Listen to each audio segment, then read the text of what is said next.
name. You didn't really see a lot of big-time pressure up the middle like we've been used to seeing. Outside of maybe a play here or there, I didn't really see much when it came to Preston Smith or Zadarius Smith tonight. They had a little bit of pressure, but not a whole lot. And it was not what we had been getting kind of used to for the first 3 weeks. And do you think it's a farce now since we faced a real offensive unit? I still think they're going to be good. I'm not going to hit the panic button on them right now. I think we finally faced a really good quarterback and offensive line, and then a good game plan. I just think the game plan didn't allow them. I mean, first of all, they're running it more than they're passing it, so we're not going to get pressure if they're handing the ball off, most of the time. And then also, when they did pass it, majority of those passes were out pretty quickly.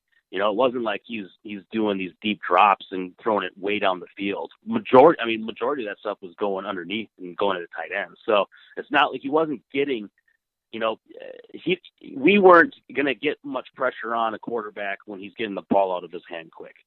And so they again, it goes back to the coaching and the game planning. They did a good job of going against this defense and taking away our strengths and highlighting and attacking the weaknesses.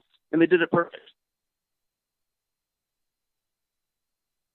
Yeah, I just hope we weren't fooled and just thinking it's like it's going to be I know it's not going to be the identity of the team. Green Bay has never been a defensive stud. We just need the unit that can get our offense back on the field. Unless they start playing different personnel, if this game didn't wake I them agree. up, if this game didn't wake them up that it's time to put your best 53, regardless of their age or what it is, because I feel like Kyler Fackrell, get him the fuck out of the building. He's done. He reminds me of Brad Jones. I'm just tired of goddamn Kyler Fackrell and hearing about his stupid 10 sacks last year. The son of a bitch can't rush the passer unless he's a free rusher, because I looked back on last year's tape. 5 of his 6 sacks were when nobody was blocking him. Okay? So, let's stop with Kyler Fackrell should be on this team. It's bullshit. Tyler Lancaster, I've seen enough of him. Get him off this goddamn roster. He's done. Kingsley Keke has been inactive. I've seen more from Kingsley Keke the same way I saw more from Elton Jenkins than I'd seen from those guys. It's enough. Get them off the field. And guess what? I don't need them on my roster because every time they're on the field, they create a gaping freaking hole or don't do a job, so there's no pass rush. So they don't need to be on my roster. And Redmond, who the hell is this guy, and why is he on the field at all instead of a second-round draft pick who clearly is more talented? That's the issue here. And if they're not going to wake up and actually just cut these guys and they're going to actually keep subbing them, expect more of the same bullshit on defense. Because injuries are going to happen, and then these dipshits will still be on the roster, and they'll end up having to be on the field, and this is the kind of crap you're going to expect. Because guess what? These guys aren't rookies. These guys have been in the league long enough. This is what they are. They're not getting any better. Yeah, well, I mean, there's not much you can do about it right now, though. I mean, you're not going to just cut those guys. You can cut Tyler Lancaster. You can cut Tyler Lancaster. He's a freaking undrafted free agent rookie from a few years ago who came off the practice squad. Who the hell is he? Guess what? Now instead of Kingsley Keke, who you drafted in the 5th round, and on tape whoops this guy's ass every day of the week. Now he can actually get on the field and play. And guess what? Maybe he doesn't get all the push, but he's athlete. He would have made so many of the tackles that I watched fat ass get gassed on and couldn't run, and so Wentz got 5-7 yards on a play, where I bet you Kingsley Keke will whooped his ass and maybe caused a fumble because he's got athleticism. All right? So I don't need Kyler Lancaster on my roster. I got a guy better. And I don't care if he's young or inexperienced or whatever, because whatever he is or whatever mistakes are going to never be as bad as what I've seen from every time that Lancaster's on the field. He's enough. Same thing with Fackrell. You got Rashawn Gary.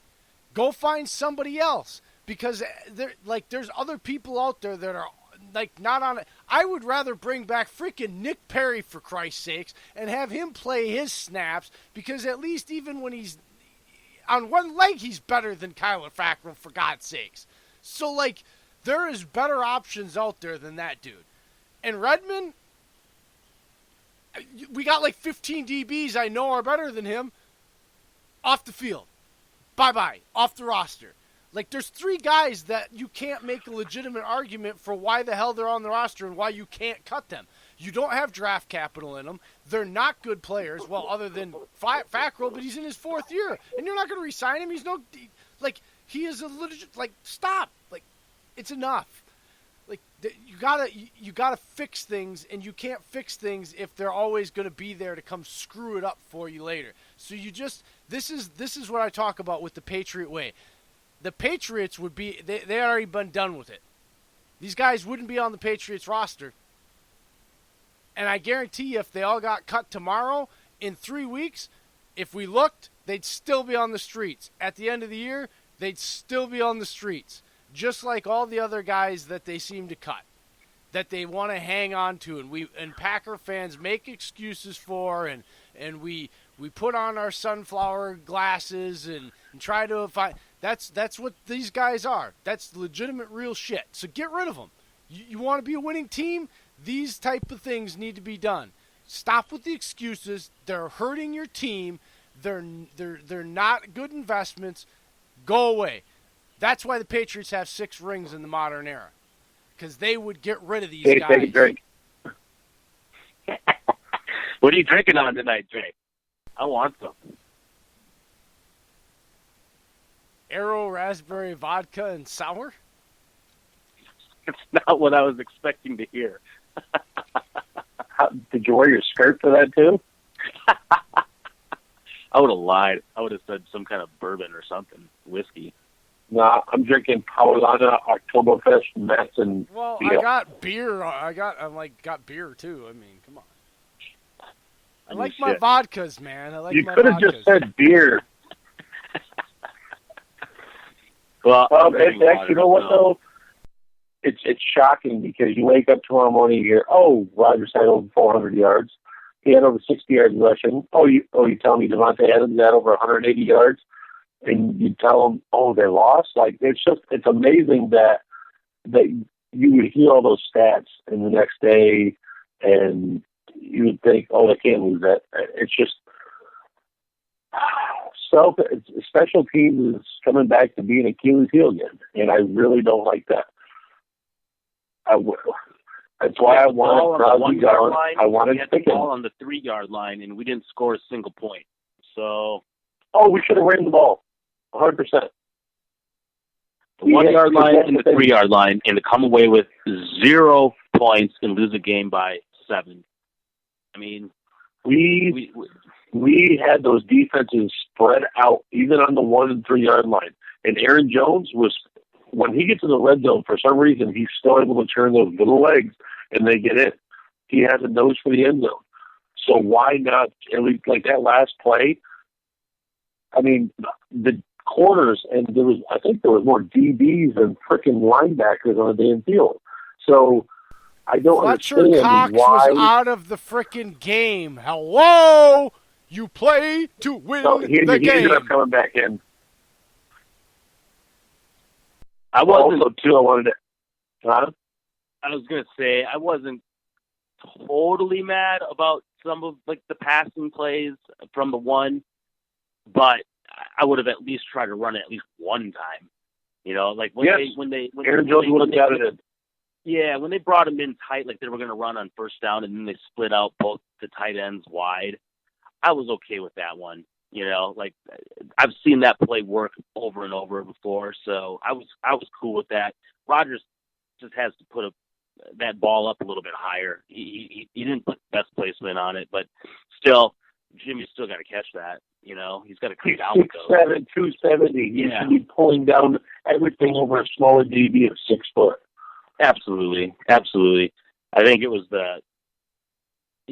not even trying to run it at least one of the 4 times is second or third down is what. If you knew you were going to go for it on 4th, at least try to run it on one of those. It just also too. We have a guy that is able to replace Tyler Lancaster, but he's been injured the past couple of weeks. But Travius Adams, we're feeling him being off the field because he was a force when he was there. Yeah, good point. Yeah, if Adams wasn't, if Montrevious wasn't hurt, I'm saying he'd be up even with Montrevious Adams, we have another guy who is inactive again tonight that I know. If we had 12 days of the week, all 12 days, he's better, and then we could add a 15th and 16th day to the week, and he'd still be better. On every hour of every one of those days, the number 95 Tyler Lancaster, and he's one number higher, and he's a freaking rookie from Texas A&M. A friend of the show, tonight? Kinsley Kiki. Well, then why is he on the field? Then why is he on the field? Put him on the field. Kiki was active. Put him on the field then. That's even that. You know what? Then that makes it even freaking worse. That makes it even worse that the coaching staff can sit there, watch 95 get his face pushed in and his ass beat by a one-legged man over and over again, and have a player that's clearly more athletic and better, whether or not you think he's ready or not, and just sit there and watch it and leave him sit on the bench. That makes it even worse. That pisses me off even more. I was actually semi-okay with the fact that he wasn't even suited up. Now you're telling me he was? That even makes it even a dumber fact that what happened on the game tonight.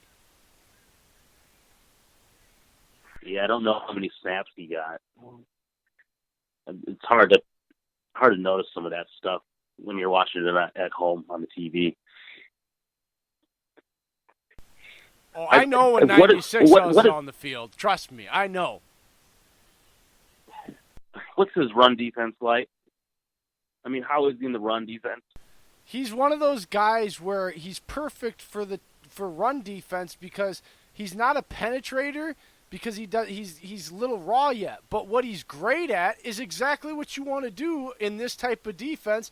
He grabs the guy and just holds him and does the peek move and figures out where the back is and then just shucks him the opposite direction and he's there he's for good. That's like Lancaster, or if he notices the play's going to the outside, he shucks the guy away and beelines it, and he's athletic enough. Like, there was 3 rushes where Tyler Lancaster literally tripped over his big fat feet and fell into the ground like frickin' Billy Bob and damn frickin' Varsity Blues on the oop-de-oop play because he couldn't do it, and Carson Wentz makes it, 2nd and 3 on a, Kingsley would have kicked his ass. He would have so been there. And if he's on the bench, come on, man.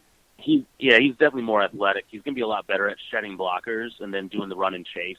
He's definitely, in that regard, for sure, he's going to be more, he's going to be better than Lancaster. I'm not even talking about his pass rushing skills either. I'm just talking about his pure, and he's a rookie. So yeah, maybe he makes a few more mistakes mentally than Lancaster would, but for God's sakes, this was the alternative? That's a piss poor reason when this is the alternative. I'll take the mistakes over that. Yeah. Yeah, no, that was that was ugly. What's that? I said, Jay, take another break.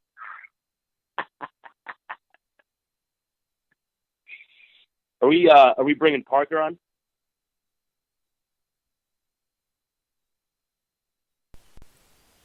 We should take a break, huh? Yeah, you might need a breather. Parker, if we're gonna bring Parker on, we should probably do that. All right, let's take a break and we'll get Parker Moes on. Have a drink while you're at it.